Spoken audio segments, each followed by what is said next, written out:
हाँ,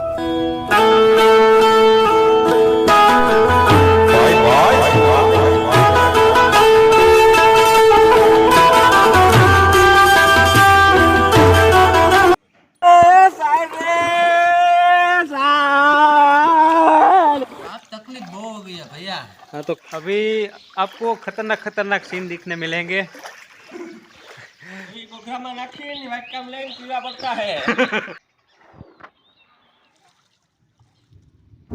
एकदम तेज हवा और ज़्यादा बारिश के कारण यहाँ के बदलते हालात में जो आपको बयां करने जा रहा हूँ, जिनसे आम लोगों की ज़िंदगी में बहुत सारी विकट परिस्थितियों का सामना करना पड़ा है, जो मैं आपको दिखाऊंगा। जिस तरह हमें पता चलता जाता है कि यहाँ पर और अभी पानी बढ़ेगा और आएगा, तो उस हिसाब से हम अपने पशुओं को उस एरिया में लेके जाते हैं जहाँ तक कि पानी नहीं पहुँच सकता। और उसके कारण क्या होता है कि सभी लोगों को और उसके खान पान की व्यवस्था करनी पड़ती है। फिर ये इन्हें पशुओं का सूखा चारा, हरा चारा सब की व्यवस्था करनी पड़ती है। और थोड़ी दिक्कत और परेशानी के बावजूद भी यहाँ क्या है कि पैर जमाने के लिए इतना पानी का वेग होता है कि ठीक से आप पैर भी नहीं टिका पाते। आप अभी देख सकते हो सभी के सभी घरों में मोस्ट ऑफली पानी चल चुका है। और यह भी सभी लोग हैं जो अपने अपने सामान, कीमती सामान होता है या फिर किसी अन्य पशुओं की अनजान में व्यवस्था करते हैं। और कोई बंदे होते हैं थोड़े हेल्प करते हैं सभी को, और इस तरह से सभी को बाहर निकाला जाता है। हमारा जो एरिया है उसमें एक ही फसल होती है, तो अन्य डिस्ट्रिक्ट में जो होती है फसल 2-3 फसल होती है, और यहाँ पर सिर्फ एक ही है उसके मुकाबले, क्योंकि यहाँ पर ये सारा का सारा उन लोगों का पानी हमारे यहाँ आता है। आप देख सकते हो कि यहाँ पे बहाव भी ज़्यादा है और पानी भी मेरे ख्याल से कमर के ऊपर है। आप देखो अभी ये बंदा खड़ा है, उसको देखिए आप। अभी ये एरिया में तो अभी इस एरिया में जाने में आसानी होगी, इसमें इस एरिया से आने में बहुत दिक्कत होती है। अभी जो हमारा गांव है वो सभी तरह का उसका संपर्क टूट गया है, सिवाय नेटवर्क के अलावा, क्योंकि अभी जो हाईवे से उधर से सब उसके ऊपर से पानी जा रहा होता है, तो इसलिए अभी कोई आन जान की व्यवस्था नहीं है। और सभी के सभी गांव में ही अलाउ करेंगे 2-3 दिन तक। यहाँ के लोगों को भी हैबिट हो गई है कि ये सभी के सभी हर साल आती है, तो उसको पता भी होता है कि किस तरह से बिहेव करना है और किस तरह से रहना है, कब जाना है, कब क्या निकालना है, क्या करना है, उसका अनुभव होता है, एक्सपीरियंस होता है। मगर यहाँ की सरकार ने या गवर्नमेंट ने जो आप कहे अच्छी तरह से ध्यान नहीं दिया। अब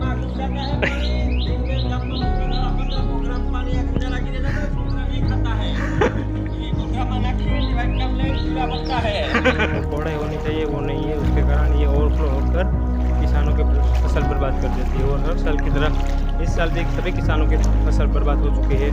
हमारे यहाँ एक ही फसल होती है, वो होती है चने की। चने की फसल होने का कारण ये है कि ज़्यादातर पानी है यहाँ पर इकट्ठा होता है, और 4-5 महीने तक यहाँ से पानी निकलेगा नहीं, क्योंकि खेतों से, गाँव से तो 4-5 दिन में कम हो जाएगा, मगर खेतों से जो पानी है वो नहीं निकलेगा। उसके कारण फसल बोना संभव नहीं है। और कोई ऐसी जगह बसी नहीं होगी जहाँ भी पानी नहीं होगा। किसी के तो घर में दाने, जो पशु का सारा सब बिक गया है, और पूरा का पूरा मानो कि फसल तो सारी की सारी बर्बादी हो चुकी है। और ये जो हो रहा है एक्स्ट्रा हो रहा है, और ये हमारे यहाँ 1 साल की बात नहीं, ये हर साल होता है। और हर साल इस तरह के हमको झेलना पड़ते हैं, ये सब झेलना पड़ता है सब कुछ। देख लीजिए आप, ये अभी जो हम पशुओं को निकाल कर जो यहाँ तक पानी नहीं पहुँचता, वहाँ तक हम सभी पशुओं को लेके आए हैं, ताकि वो अच्छे से उसका सारा खा सके और अच्छे से बैठ के आराम कर सके। क्योंकि वहाँ तो इतना पानी होता है कि कहीं कहीं तो ये खड़े खड़े भी डूब सकते हैं। तो ज़्यादा पानी बढ़ने की स्थिति में इसको निकालना पॉसिबल नहीं होता, क्योंकि हम भी उसमें कैपेबल नहीं। और इस तरह हम सभी साथियों अपना अपना जो कीमती सामान और सब होता है वो लेके आते हैं, और हमारे दोस्तों, साथियों, मित्रों के घर में, सबके संबंधियों के घर में रहते हैं, और 2-3 दिन ऐसे ही गुजारते हैं और मौज मस्ती करते हैं। और जब पानी का बहाव कम हो जाएगा, सारी जगहों में से पानी ठीक से निकल जाएगा, उसके बाद इन सभी पशुओं को अपने अपने घरों में ले जाया जाएगा, उसको खान पर ले जाएगा और अच्छे से रखेंगे। ये हमारी थोड़ी दिक्कत और परेशानियाँ होती है जो कोई लोग नज़रअंदाज कर देते हैं। जिसको मैंने आपके सामने रखने के लिए मोबाइल में कैप्चर किया है। ये सब वीडियोस फुटेज होते हैं जो किसी को दिखाने से, क्योंकि किसी ने देखा नहीं होता कि क्या असलियत होती है और क्या रियलिटी होती है, और ऐसे ये भी बोल देते हैं सब लोग, इसलिए ऐसा ही होता है। हमारे जो पशु ढोर सब है उसको आगे ले जाते हैं। आप तकलीफ तो हो गई है भैया। हाँ, तो કેટલીક તકલીફ પડી તમને? શું મુસીબત? શું વાત કરી, રાતના આનંદ છે અમે તો। આ પાણી ક્યારેકનું આવેલું તમારે હવે અહીંયા? અમારે રાતના સાંજે 7 વાગે ભાઈ અને રાત આખી ઊંઘેલા કે પછી હું? ક્યાંથી જાગીએ છે, અમને પાણી આવે છે। અને ત્યારના બધા પશુ આમને એમ છે તમારા? અમારે 12 કલાક 15 કલાક જેવું થઈ ગયું।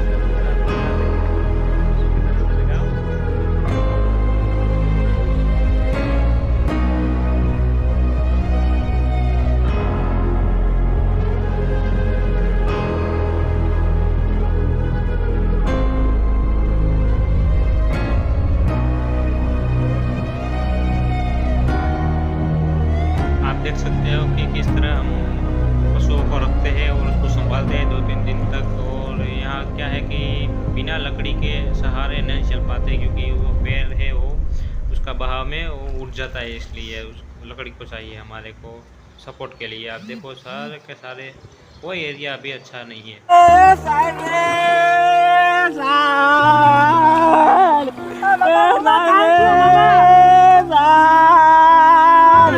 રૂપલા તું તો હારો હું તો ભૂપતે તો ભૂકા કાઢે લખ્યા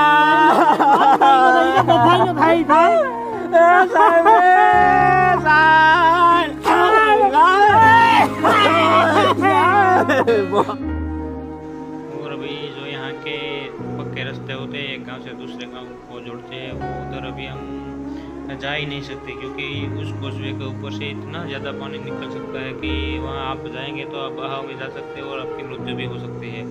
आपको मैं अभी आगे दिखाऊंगा कुछ ड्रोन के शॉट्स, मैं शायद 30 सेकंड का है, और कुछ कोसवे के जो शॉट्स है जो मैंने मंगवाए थे, वो इतना ज़्यादा बहाव आप देख कर आपको अंदाज़ा लग सकता है कि ये कितना खतरनाक इन लोगों का होता है, और पूरा गांव कैसे एक पूरे के पूरे टापू में बदल सकता है। देखिए आप ये इस कोसवे पर देख सकते हैं आप कैसे जा सकते हैं। ये देखो आप कोसवे में इतना बहाव ज़्यादा है, और ये ड्रोन के शॉट्स है, देखो ये पूरा गांव है, आपको कहीं कहीं ये जो हरे पौधे होते हैं वही दिखेंगे, आप जो वृक्ष होते हैं वही दिखेंगे। और देख सकते हैं आप ये कैसे रास्ते देख, वो वृक्ष के अंदाजे से आप देख सकते हैं कि ये यहाँ का हाईवे, यहाँ फिर तो कोई मार्ग है। और देखिए सारा का सारा आपको और कुछ दिखेगा ही नहीं, ये जो सारे के सारे घर है उसमें भी पानी गिर चुका है, और सभी के सभी कोई भी ऐसी जगह नहीं है कि वहाँ पानी नहीं गया। जो बहुत ऊंचे इलाके होते हैं वहाँ तक पानी नहीं पहुँचता। और देखिए आप ये कोसवे है, जहाँ तक नज़र फैलाओगे वहाँ तक सिर्फ और सिर्फ पानी के अलावा आपको और कुछ दिखाई ही नहीं देखा। आप मान ही नहीं सकते कि ये लोग यहाँ पर कैसे आम लोग यहाँ की ज़िंदगी जीते हैं, और उसको कितनी कठिनाइयाँ होती है, बावजूद भी वो एक खुशहाल ज़िंदगी जीते हैं, और अपनों के साथ अपनों को लेकर वो कैसे आगे बढ़ते हैं, और हर कठिन परिस्थितियों में वो निकल कर अच्छे से रहते हैं। तब थैंक यू, धन्यवाद आप सभी का लोगों का।